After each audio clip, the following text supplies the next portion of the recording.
J'étais photographe du plus gros event YouTube de l'année et je crois que je vais jamais oublier ce week-end-là. J'attends qu'on me délivre, je vois qu'elle veut quelque chose. C'est pas les cas, j'ai quelque chose qui me sort de la tête de l'eau. Salut tout le monde, c'est Dan. Pour ceux qui me connaissent pas, je suis photographe, je suis suisse, je bosse principalement dans le sport, dans les festivals et depuis plus d'1 an, je suis photographe de Formule 1. Et aujourd'hui, je vais vous raconter mon aventure au GP Explorer.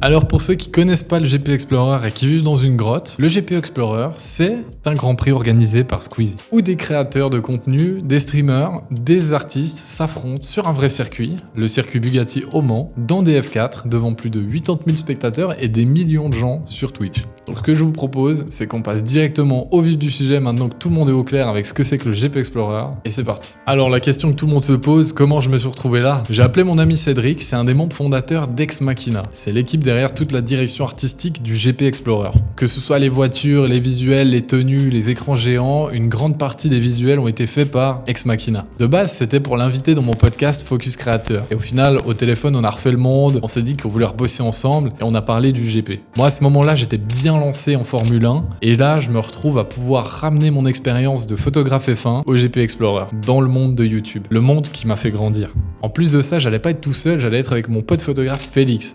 Là, franchement, c'était la cerise sur le gâteau. Et là, l'équipe du GP Explorer a vraiment apprécié notre travail de photo et du coup, ils nous ont demandé si c'était possible de leur transmettre une galerie photo mise à jour plus ou moins en temps réel chaque jour avec du coup les photos du jour même pour leur communication sur les réseaux.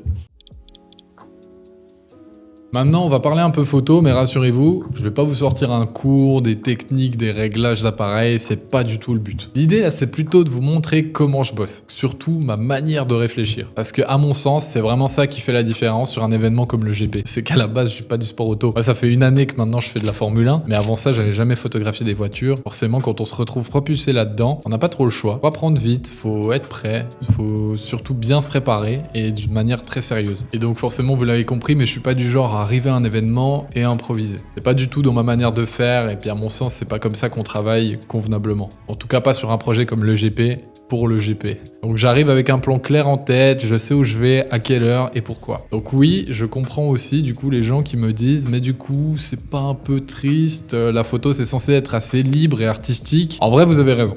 En vrai, je suis totalement d'accord avec vous, mais justement, pour moi, cette prépa, elle ne tue pas ma créativité. Elle la libère d'une certaine manière. Ça m'enlève un poids. En fait, je fais juste en sorte d'être au meilleur endroit, au meilleur moment. S'il y a un sunrise, je veux être là et je veux être où il tape le mieux. S'il y a un sunset, je veux être dans l'axe parfait pour choper la bonne lumière dorée. Et une fois que je suis sur place, je fais ce que je veux. Je compose, j'expérimente, je laisse ma créativité s'exprimer en fait. Mais au moins, je sais que je suis au meilleur endroit et aux meilleures conditions possibles. À mes yeux, c'est ça qui change tout. C'est là que toute ma préparation, elle prend son sens. Un circuit, c'est pas un stade de foot. Chaque virage, il est différent, chaque lumière, elle est unique, chaque accès est particulier, il est spécial. Alors, avant même de partir, je passe déjà des heures à analyser le circuit sur Google Maps, je le tords dans tous les sens, mode 3D, relief, tout le bordel, vous connaissez. Et après, en plus de ça, j'analyse les photos qui se font dans d'autres compétitions, alors la MotoGP ou les éditions précédentes, GP2, etc. Et ensuite, je pose tout ça sur une carte. Honnêtement, oui, cette préparation, elle prend du temps. Elle me prend 10 à 15 heures. Il y a encore un autre aspect, c'est que du coup, tu vas regarder le programme du GP Explorer et tu repères les moments clés. Le sunrise, le sunset et les horaires de course. Et à ce moment-là, tu identifies les zones du circuit que tu réserves à ces moments précis. Et forcément, une fois que ça c'est fait, le plus dur, il est passé. Et je suis pas encore là-bas. Et c'est ça que j'aime dans ce métier d'une certaine manière. Là, en gros, avant même de partir, je sais que mon GP va plus ou moins bien se passer. Sauf si je me pète une jambe en sortant du train, mais normalement, c'est bon. Donc cette espèce d'équilibre entre la rigueur, l'instinct, le vif du moment, c'est ça que j'aime bien. Ça laisse place à ma créativité une fois que je suis sur place. Mais avant ça, mon gros travail, c'est vraiment un travail qui va me libérer l'esprit et qui va me laisser plus tranquille sur le moment. Parce que je sais que je suis au bon endroit. Je me dis pas, peut-être j'aurais pu aller ailleurs. Je sais que c'est le meilleur endroit, j'ai déjà regardé. Là, après, il n'y a plus que du feeling.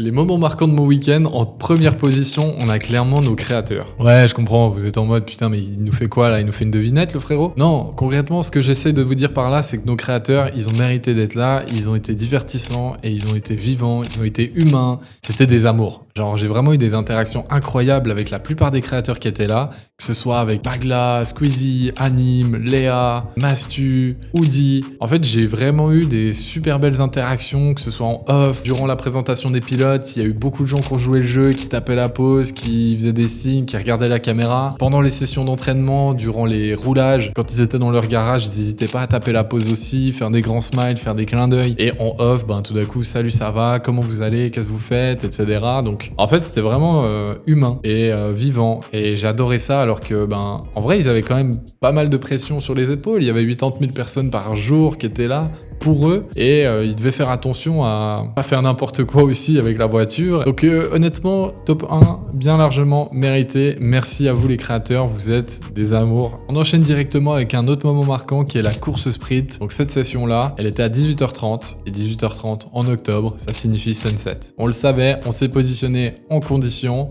et en fonction de tout ça, et bien évidemment, ce qui s'est passé, on n'aurait jamais pu l'imaginer, mais il a plu juste avant le départ de la course sprint, et donc ça a retardé légèrement le départ, et ça a créé une fine couche d'eau sur la piste. C'était incroyable, parce que forcément, les premiers tours, les voitures, elles relevaient l'eau. En termes de lumière, j'avais rarement vécu ça. Et ensuite, on a profité, on est allé encore plus loin dans le circuit, pour pouvoir avoir encore de la variété dans les shots.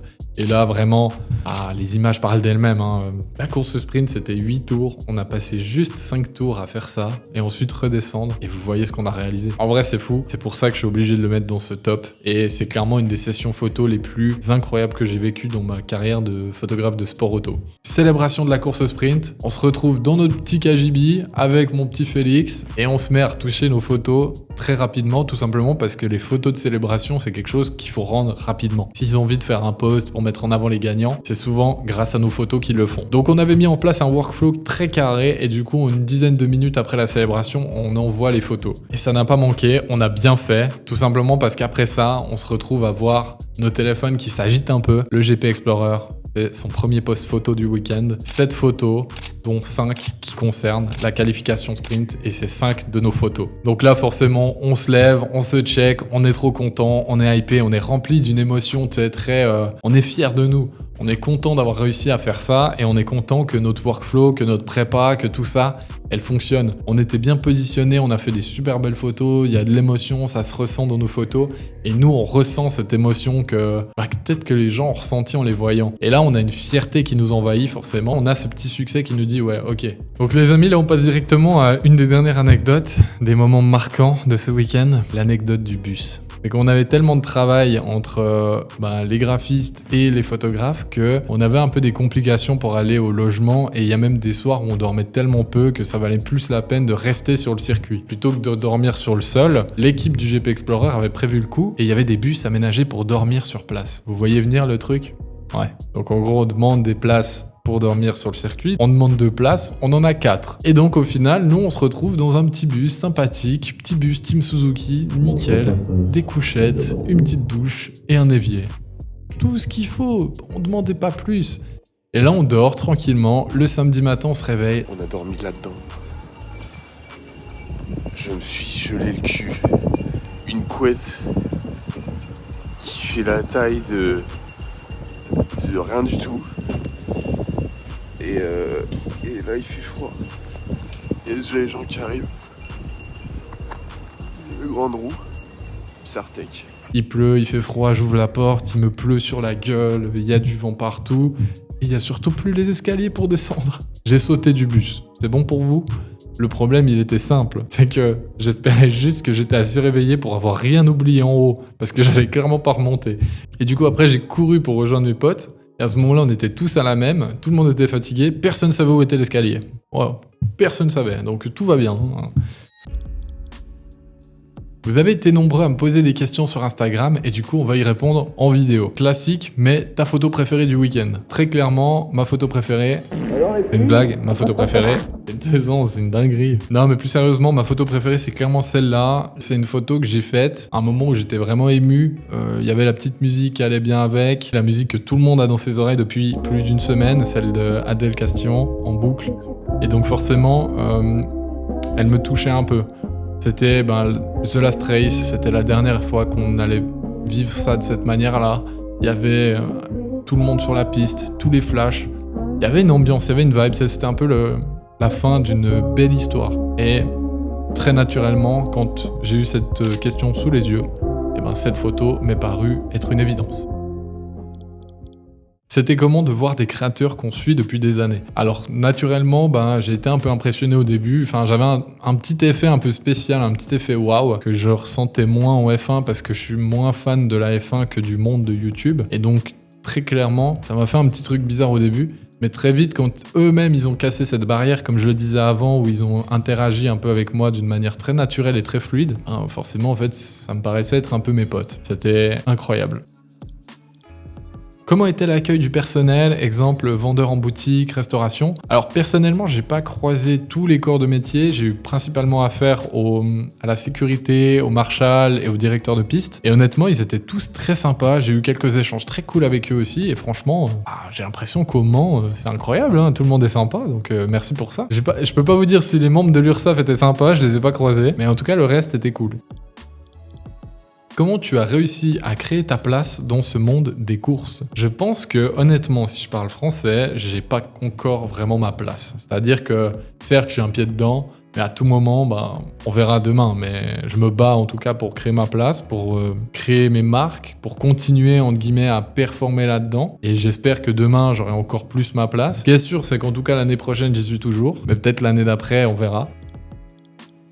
Comment tu fais pour rester concentré alors qu'il y a beaucoup de youtubeurs? En fait, au final, une fois que je suis dans mon taf, une fois que j'ai l'appareil à la main, mon seul travail, le truc qui va me rendre le plus heureux du monde, c'est de faire des belles photos de ces youtubeurs. Donc clairement, là, mon rôle, il est logique, on va dire d'une certaine manière, mais il faut que je crée du beau contenu autour d'eux. Et donc forcément, ma concentration, je suis focus là-dessus. J'ai aucun problème à rester concentré malgré les youtubeurs qui m'entourent. Hello, je cherche l'escalier de mon camion, tu aurais vu quelque chose durant le week-end? Figure-toi que je l'ai cherché aussi durant trop longtemps durant le week-end, mais merci pour cette belle question. Je veux voir le S. Alors, compilation des meilleures photos du S. Dans la route comme un GPS, je frappe dans le tas comme Chapo Guzman. Je cherche une line comme Jesse Pinkman. T'as pris combien de slips avec toi pour le week-end? Un seul, j'ai toujours le même. Quelle a été la chose dont tu es le plus fier? Je suis hyper fier d'avoir d'une certaine manière représenté la Suisse dans un événement comme celui-là. Et en plus de ça, que vous m'ayez soutenu autant. En vrai, l'engouement que vous m'avez apporté, il était dingue. Et puis, je peux que vous remercier encore des milliers, des millions de fois. Donc voilà, ma plus grande fierté durant ce week-end-là, ça a été vous. Oh, le lover! Comment tu fais pour être autant stylé? Alors, je bois du Ciao Kombucha.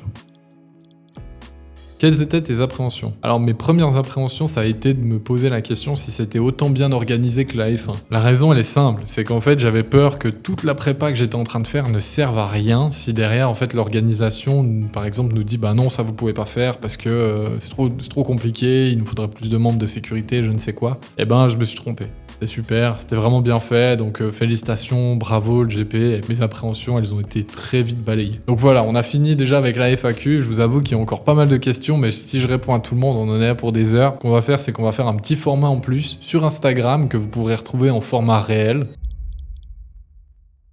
Bon, c'est déjà la fin de cette vidéo. Oui. Toutes bonnes choses ont une fin, et cette vidéo fait partie des bonnes choses qui ont une fin, malheureusement. Écoutez, c'est comme ça, je tiens à remercier toutes les personnes qui ont regardé déjà. Je tiens à remercier le GP, je tiens à remercier Squeezie, je tiens à remercier Internet. Franchement, je pense qu'on se rend pas compte de l'organisation que c'est, un événement comme celui-là. On peut être fier d'Internet, on peut être fier de l'Internet français, on peut être fier de nos youtubeurs et de nos créateurs qui ont été exemplaires et incroyables tout du long du week-end. Ils ont vraiment donné la meilleure image de nous qu'on pouvait espérer. Et vous aussi, vous avez donné la meilleure image qu'on pouvait espérer. Donc merci à vous d'avoir contribué à tout ça. Vous avez mis une ambiance que même la F1 n'a pas.